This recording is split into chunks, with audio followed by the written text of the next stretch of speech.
then the seed growing. This is why in the harvest time, because it's showing how the seed went into the ground. Right from Genesis, this seed must bring forth of its own kind. And go ye and multiply. So at the end time, in the plan of redemption, we begin to understand.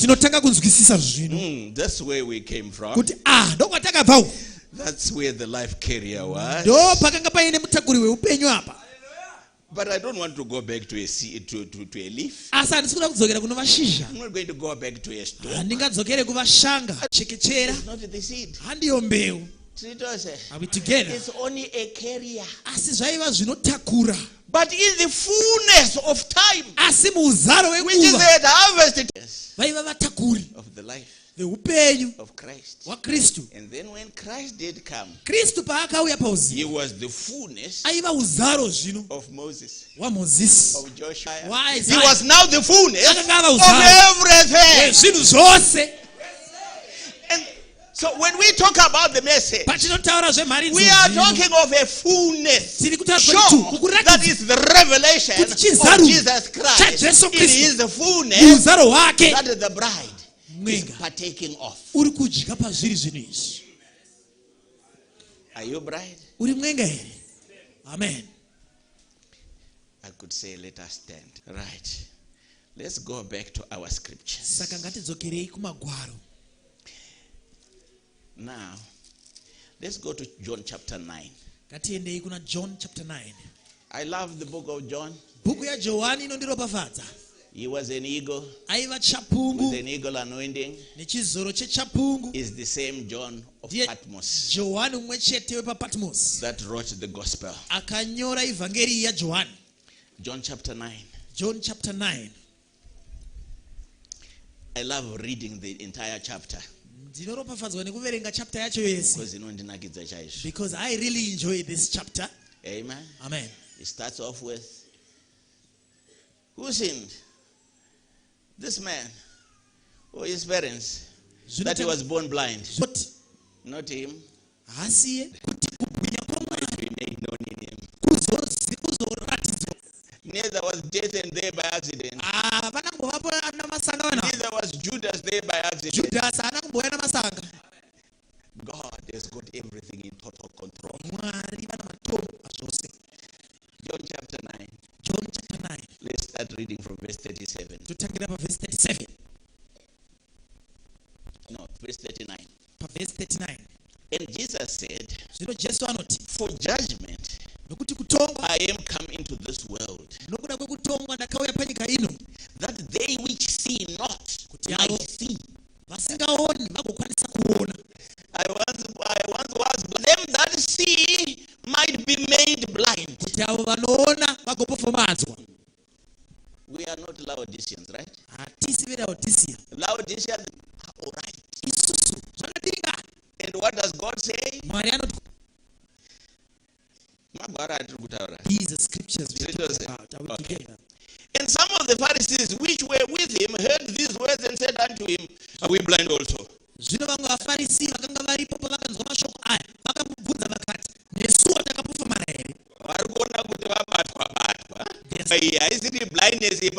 are realizing that this blindness is not a kind of blindness. Have you realized and seen this? That was seen by the Pharisees. So the Pharisees, are we blind also?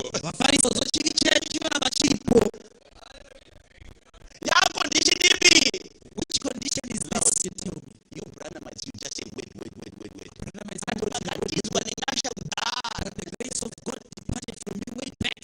And then when we don't know what the message is, we want to show the Pentecostals. We also have. He's never predestined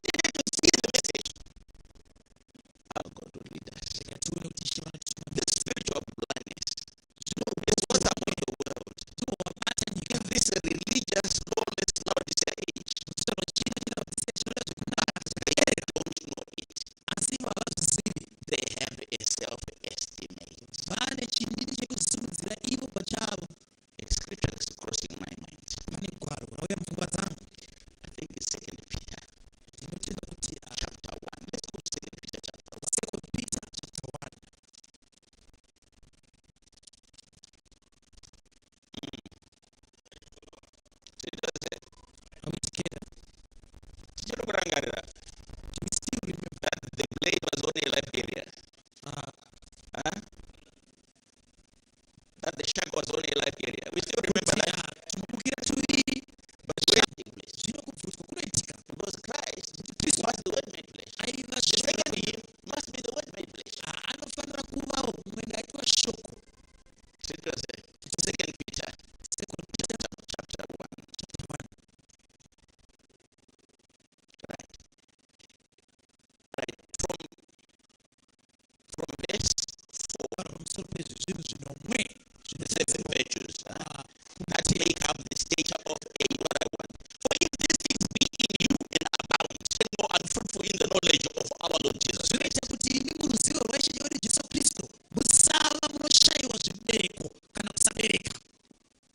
And we know how the prophet teaches about all these virtues that some people have naturally.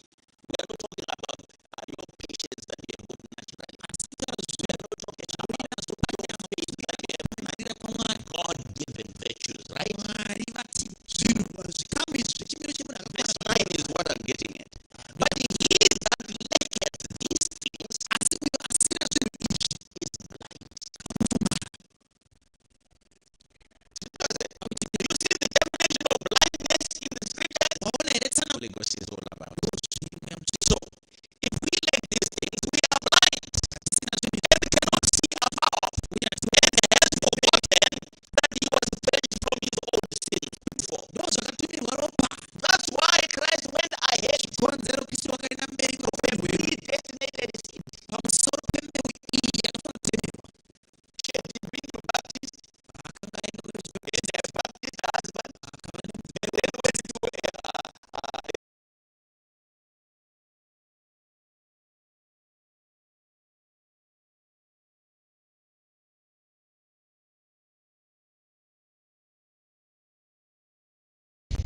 Second Corinthians chapter 11.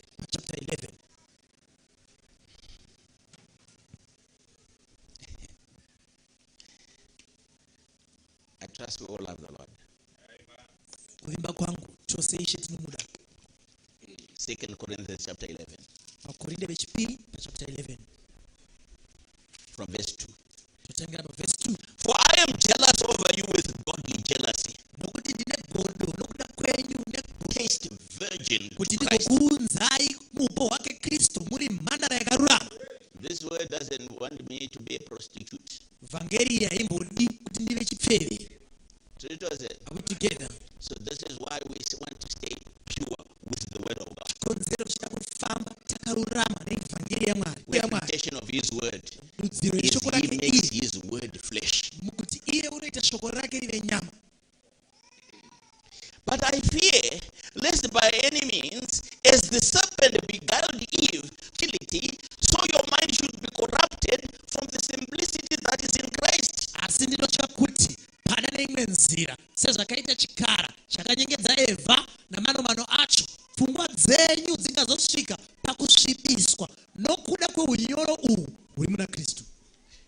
I want us to notice and bear in mind that the prophet says this evil age that we are living in is the same age that Christ is pulling out his bride. We read it last time. In God of this evil age, the prophet says, why would God pull out a bride in this evil age that we're living in? He says because he wants to prove to Satan that this Eve, this one, is not that type of a woman that would be deceived. So if we are part of, go back to the beginning. How was she deceived? She was wandering away from the word. The prophet says she wanted more understanding. She wanted more wisdom. She wanted more knowledge than what God had already provided. All that I need, all that you need, God has already provided. Anything beyond that, that's how the devil comes to deceive. So this is why the prophet repeatedly throughout the messages says, oh, please don't miss it. Oh, please be careful. Oh, please study this. Are we together? Are we together? Because why? there is so much deception at the end time. The Lord allowing us, we will read it together in the God of this evil age. 3 to say. Are we together? For if he that cometh preacheth another. So Paul says, I'm worried. Just like Eve was beguiled by the serpent, that you might also be deceived because of the simplicity that is in Christ. Are you there? In Christ there is simplicity. In this word there is simplicity. In one place, Brother Bram says, God makes it so simple to us because we are a simple people. But too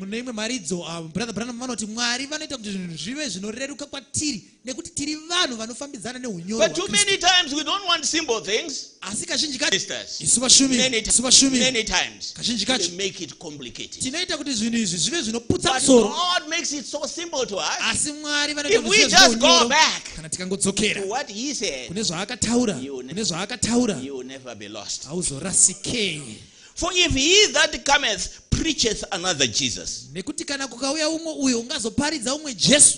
we have not preached, or if you receive another spirit, which ye have not received, which ye have not received, or another gospel, which ye have not accepted, you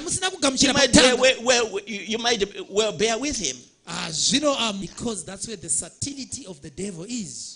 Amen. Love the Lord. Amen. Then let's jump.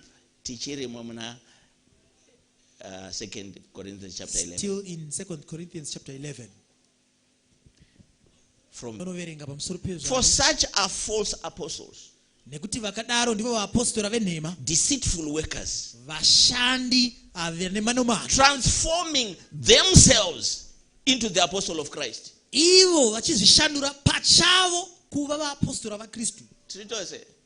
We do not transform ourselves. But these ones who are false apostles, who are false teachers, they transform themselves. They transform themselves into the apostles of Christ. And verse 14, transformed into an angel of light.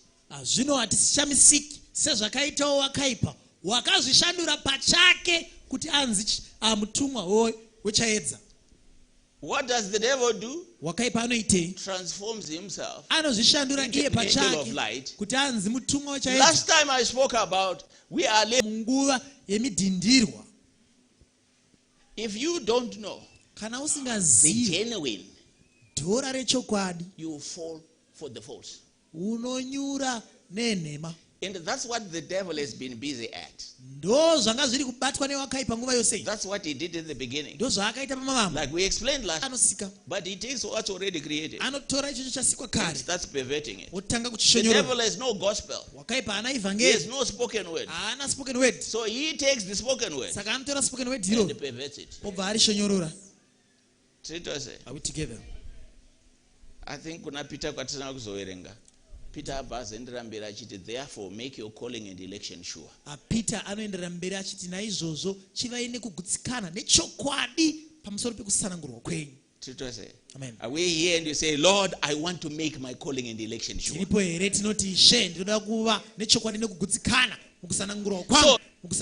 So no marvel for Satan himself is transformed into an angel of light. Therefore it is no great thing if his ministers also be transformed as the ministers of righteousness.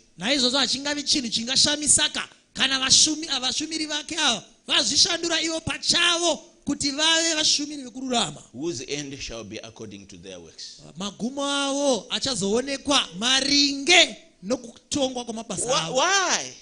Because the whole aim is to deceive. So he says even his ministers, they transform themselves into ministers of righteousness.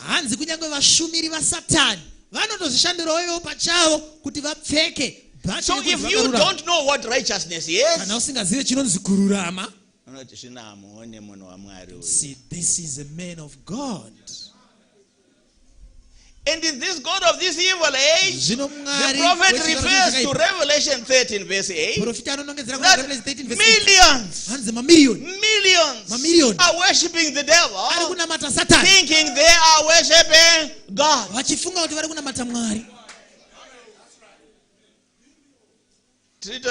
Are we together? Right. Let's get into the spoken word. I hope we all love the Lord. Are we together? Let's go back to 2 Corinthians chapter 4. Right? In verse 4 there, verse 4, it says, in whom the God of this world hath blinded the minds of them which believe not.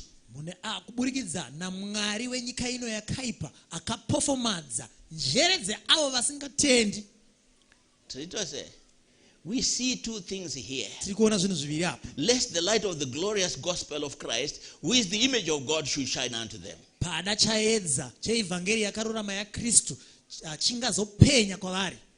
But verse 6 says, for God who commanded the light to shine out of darkness, hath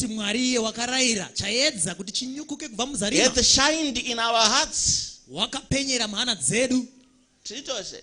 So there are two things happening at the same time. There's light and darkness. There's blindness and there's eyes. In this age that we are living in, for us to say today is 17 November. When did it start? Just after midnight. It was dark. Then now there's light up to midnight. So in one day there's light and darkness in the same day. It's called day. If you go back to the, are we together? Because right from the beginning, Genesis 1 verse 4, it says God divided the light from the darkness. In other words, God separated the light from the darkness. Then the prophet says, if they were not together,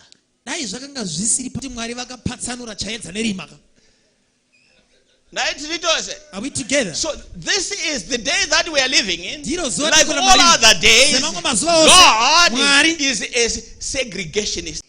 Are we together? Are we children of the light? So let us walk in the light. He that is in darkness comprehendeth not the light.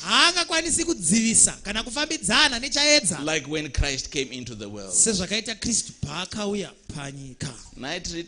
Are we together? That are happening at the same time. Do you know why they are too bright? Because whatever God does, the devil does likewise. Are we together? How many love the Lord? Now, the parable of the wheat and the 24. Matthew 13 verse 24. If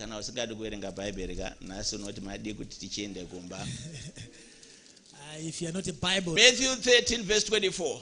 Matthew 13 another parable put he forth unto them, saying, the kingdom of heaven is likened unto a man which sowed good seed in his field. So we are talking about the kingdom.